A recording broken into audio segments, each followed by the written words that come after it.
Con el diputado Castro, con el senador Osandón, venimos de diferentes sectores políticos, pero sabemos que la democracia es mucho más importante que nuestras diferencias.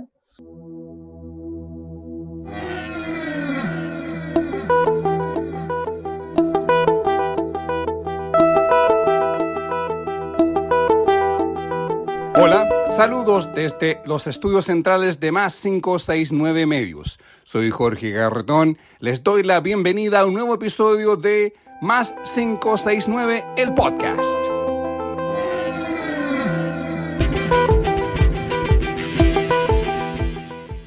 Bienvenidos a un nuevo episodio de Más 569, el podcast, el episodio 45. Soy Jorge Garretón. Para hoy día viernes 25 de julio. Estamos presentes en Spotify, en YouTube, te invito a darle like, comenta y suscríbete. En Spotify pincha el símbolo más, además comenta. También puedes compartir el link con tus amigos y conocidos. Estamos en TikTok, donde presentamos a diario los cortos de Más 569 en TikTok. El miércoles se llevó la cuenta pública del Congreso del país. La sesión contó con la presencia de las autoridades de la República, incluyendo obviamente al presidente Gabriel Boric. En la cuenta pública, los presidentes de la Cámara de Diputados y Diputadas, el RN José Miguel Castro, y el presidente del Senado, el también RN Manuel Osandón, fueron altamente críticos con la acción del gobierno. En su cuenta, el senador Osandón enfatizó la importancia de conocer las necesidades ciudadanas en terreno. Además, recorrió los principales hitos institucionales y legislativos, especialmente en el periodo que comprende este año legislativo de julio del 2024 al 30 de junio del 2025. Aquí algunos de los alcances del presidente del Senado, Manuel José Osandón, hablando de la necesidad de estar en terreno conociendo la realidad del país. Como dije al inicio de esta cuenta pública, no basta con legislar desde el escritorio. Es fundamental salir a terreno, escuchar lo que viven las personas y entender lo que está fallando del sistema. En ese espíritu he realizado diversas visitas durante este año. Una de las más significativas fue al Hospital Sotero del Río, donde fui testigo directo de la dramática situación que viven muchos hospitales públicos de Chile. Allí pude conversar con pacientes, con médicos, con personal administrativo y también con quienes están a cargo de la gestión del recinto. Lo que vi fue profundamente preocupante.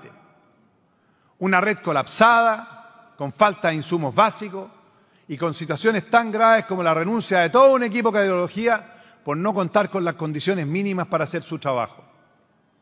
No lo menciono como una crítica, lo menciono como una alerta. Este es un tema de todos, del gobierno, de la oposición. Es un tema país.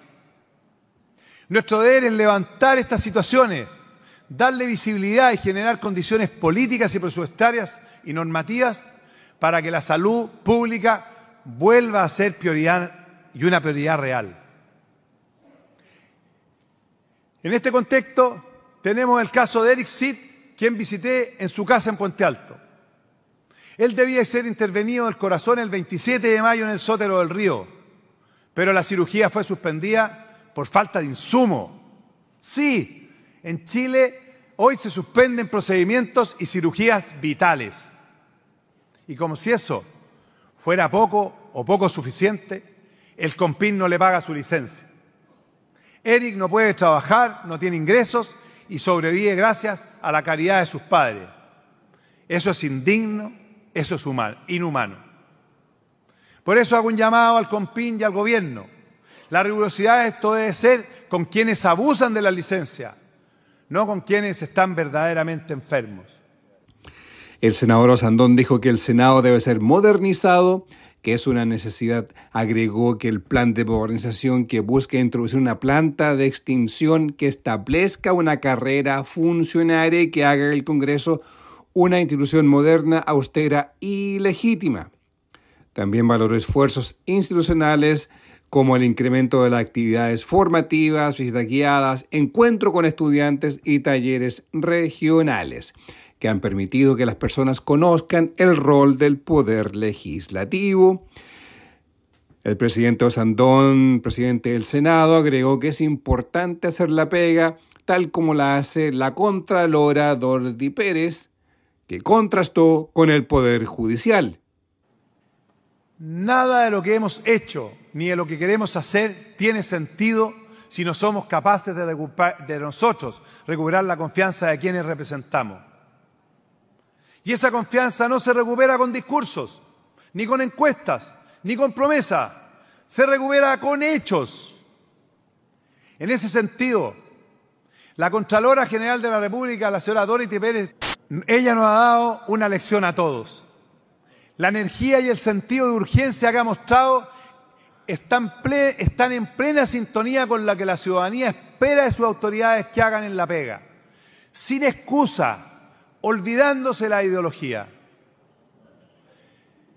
La contraparte es lo que ha ocurrido con el sicario colombiano que quedó libre y que ya no está en este país. Un crimen brutal a plena luz del día. Y lo más grave es que las instituciones se están culpando unas a otras mientras los chilenos siguen esperando respuestas.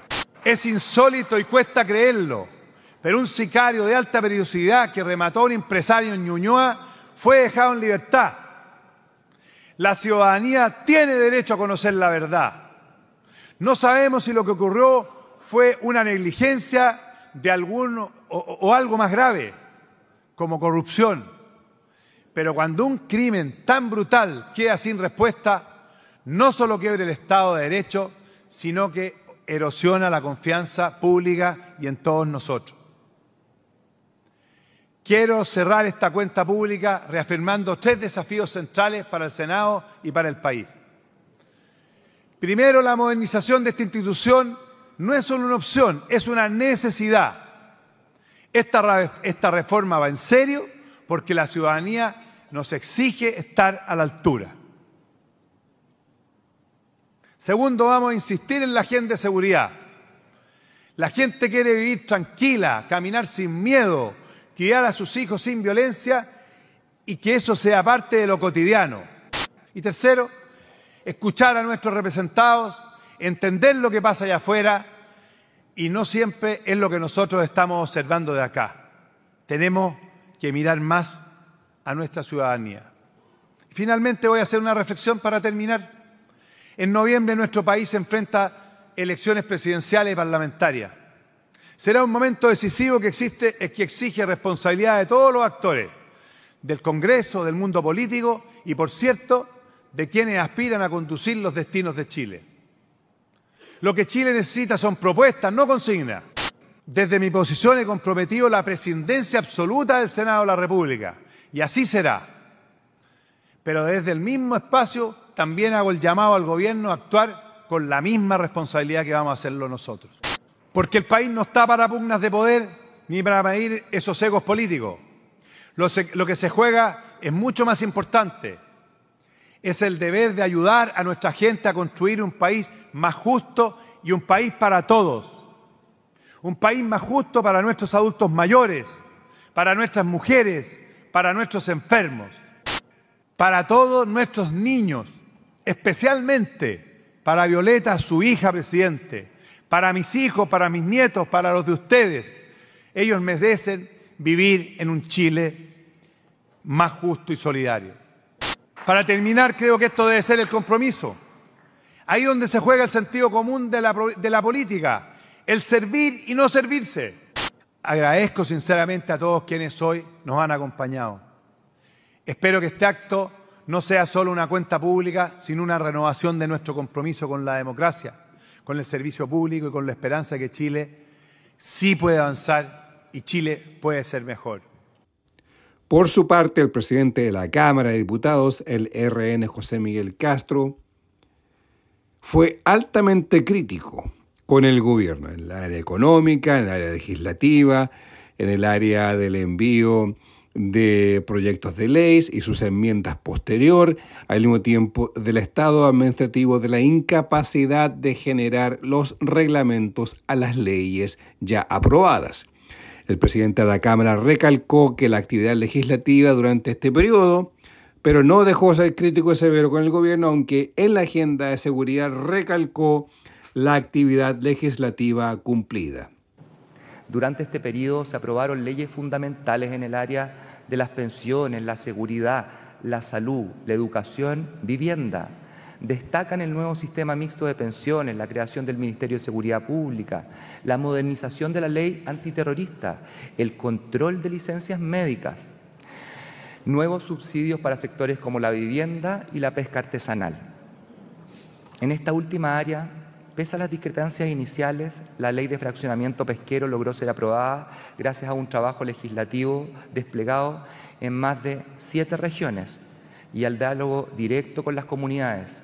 Quiero aquí destacar también la labor del diputado Jorge Brito, quien en ese entonces presidía la Comisión de Pesca y cuya conducción fue fundamental para alcanzar los consensos parlamentarios de distintos sectores.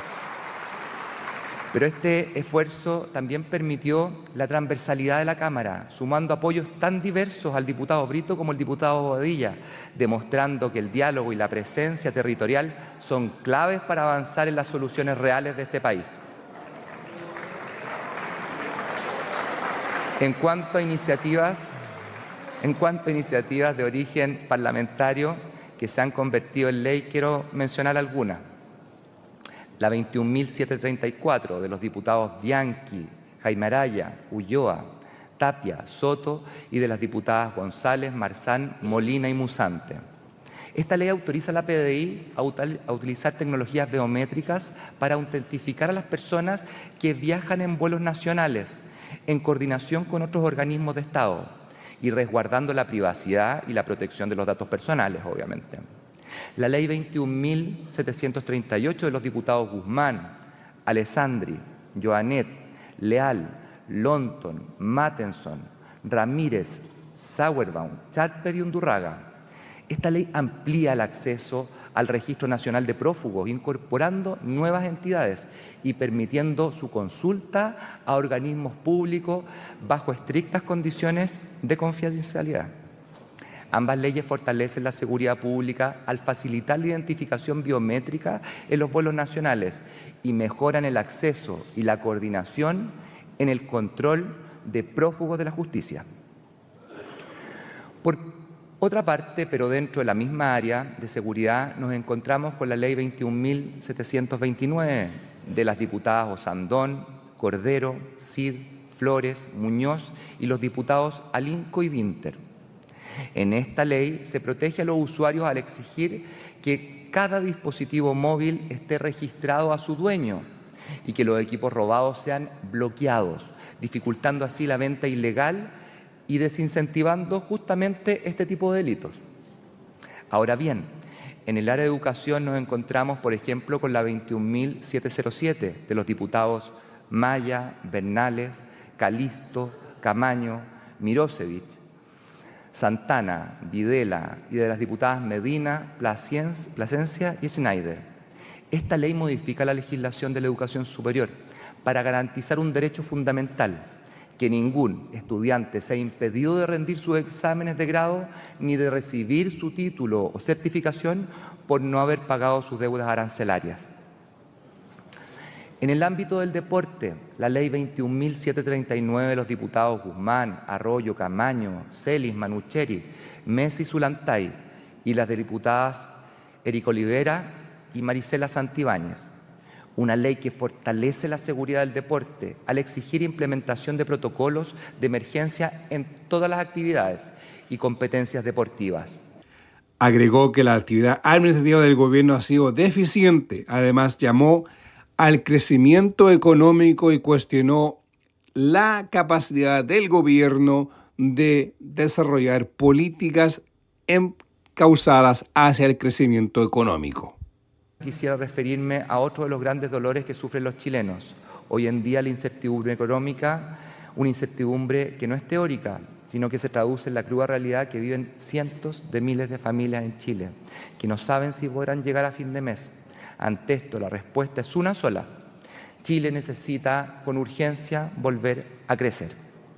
Muchos escuchamos con atención las palabras de Su Excelencia el presidente Boric en su última cuenta pública para entender cuál era la propuesta del Ejecutivo en esta materia. No tengo ningún complejo, lo vuelvo a repetir, no tengo ningún complejo en admitir que fue motivo de optimismo oírle decir que para acelerar el desarrollar estos proyectos de inversión que se harán crecer a nuestra economía se hace necesario modernizar y agilizar la tramitación de permisos. Un diagnóstico con el cual la mayoría de los parlamentarios y los chilenos estábamos y estamos de acuerdo. Pero es difícil entender cómo el Ejecutivo puede presentar una iniciativa de ley y luego, tras inducir indicaciones fueron discutidas y aprobadas durante la tramitación en el Congreso, terminan vetando estas mismas normas. En ningún caso es criticar las atribuciones constitucionales, señor presidente. Pero, presidente, le reitero, necesitamos volver a crecer. El presidente Gabriel Boric, a la salida de la cuenta pública del Congreso, valoró la cuenta pública. En particular, dijo, es fundamental para el debate público y de la vida en democracia. Con el diputado Castro, con el senador Osandón, venimos de diferentes sectores políticos, pero sabemos que la democracia es mucho más importante que nuestras diferencias, que tenemos que cuidar nuestras instituciones, y creo que ambos hicieron discursos a la altura de las circunstancias, en donde se plantean críticas que me parecen constructivas, por ejemplo el tema de los reglamentos, por ejemplo el tema de las listas de espera, y que yo como presidente acojo, no a la defensiva, sino porque fueron constructivas para tratar de empujar más. Estuvimos recién conversando con la alcaldesa de Quilpué, con el representante del barrio Meix, conversamos sobre el tema de los reglamentos de la reconstrucción en Viña, y estas instancias finalmente sirven para mejorar la calidad de vida de la ciudadanía. Para eso estamos. Debo decir que, en mi opinión, el que la Cámara de Diputados en particular tenga 6 presidentes en 4 años hace más difícil un trabajo continuo con la legislatura. Creo que en eso habría que tener una visión de menos confrontación y tener presidencia más larga, incluso en el Senado, ojalá. Pero bueno, ese es otro tema, pero yo valoro mucho los discursos, creo que estamos en sintonía, y más allá de la polarización que se ve muchas veces en la tele, no que se ve en la tele, que se expresa por parte de algunos, al final, cuando somos capaces de sentarnos en la misma mesa, llegamos a muchos más acuerdos que van en beneficio de la ciudadanía. Para eso estoy yo. Eso con la cuenta pública del Congreso. Vamos a una pausa y regresamos con más en este podcast de Más 569.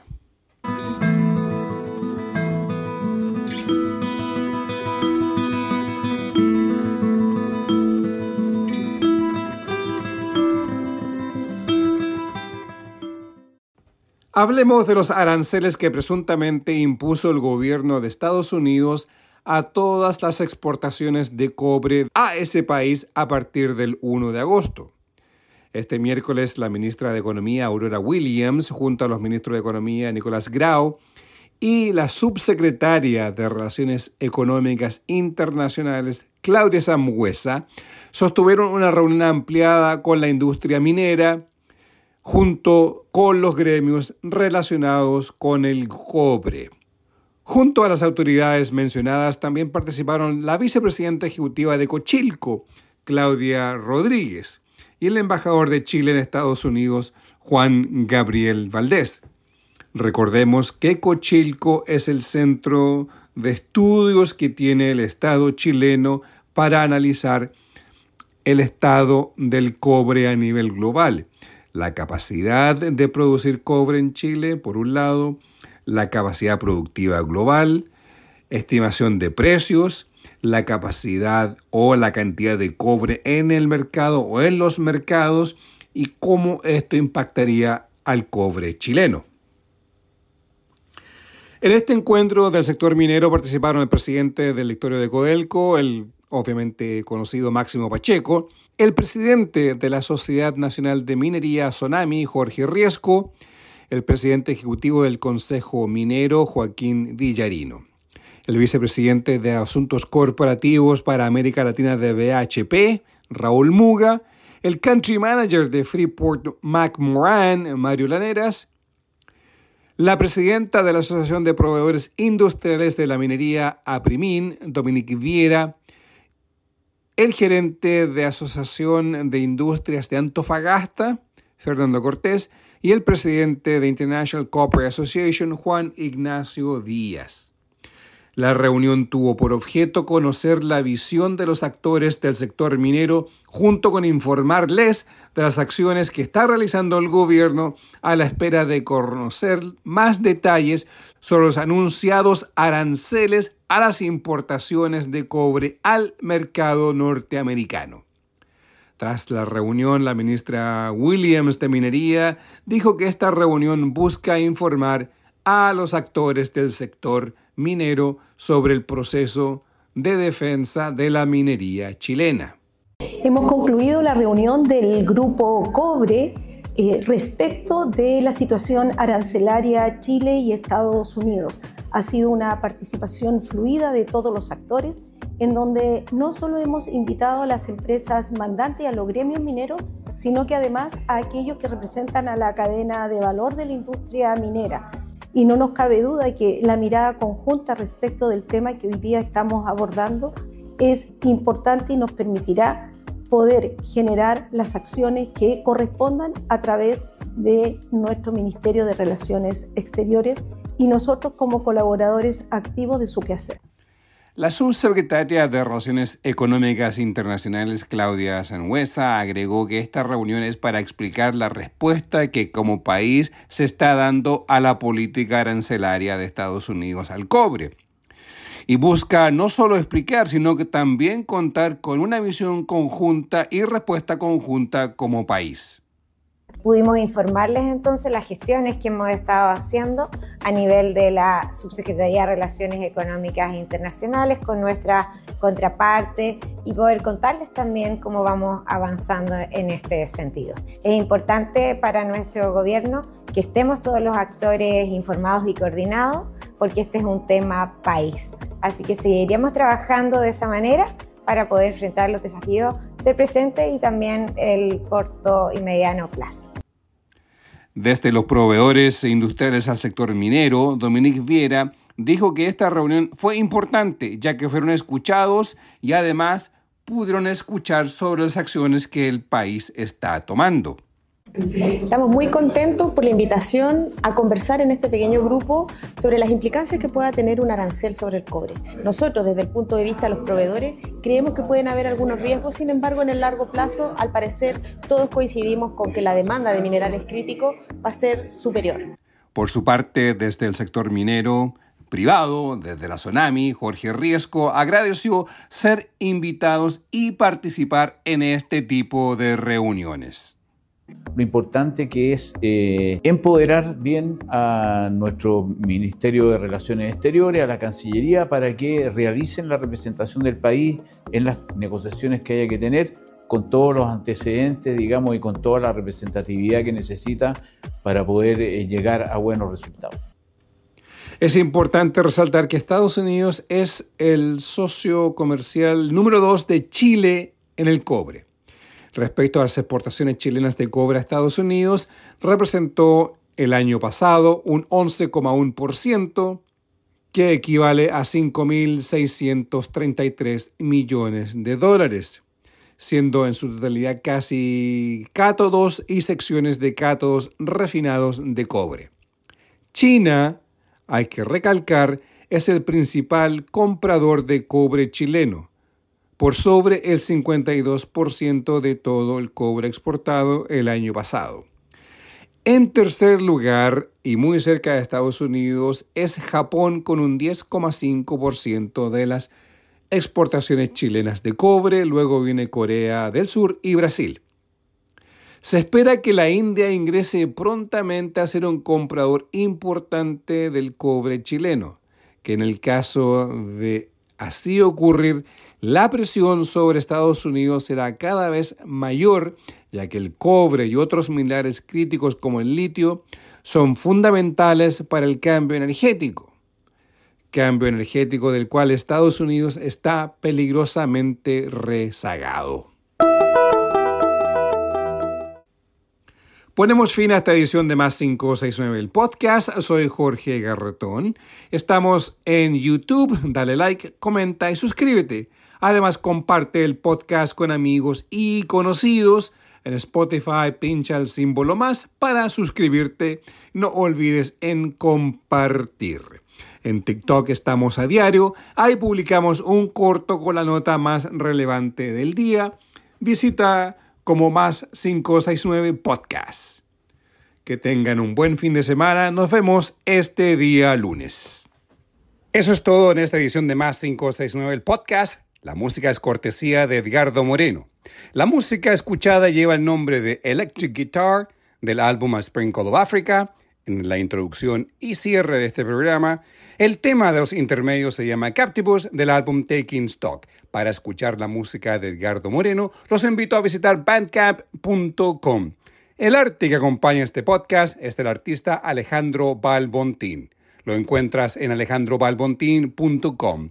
Más detalles te los entrego en las notas de este podcast. Gracias por escuchar. Comparte este podcast, suscríbete y síguenos. Dale like en nuestras plataformas para ir creciendo como medio, como comunidad, entregando información con análisis periodístico de más de 30 años de prensa acuñado en Canadá y medios públicos de habla inglesa. Esto ha sido Más 569 el podcast, producido, editado y presentado por quien les habla Jorge Garretón. Hasta la próxima edición.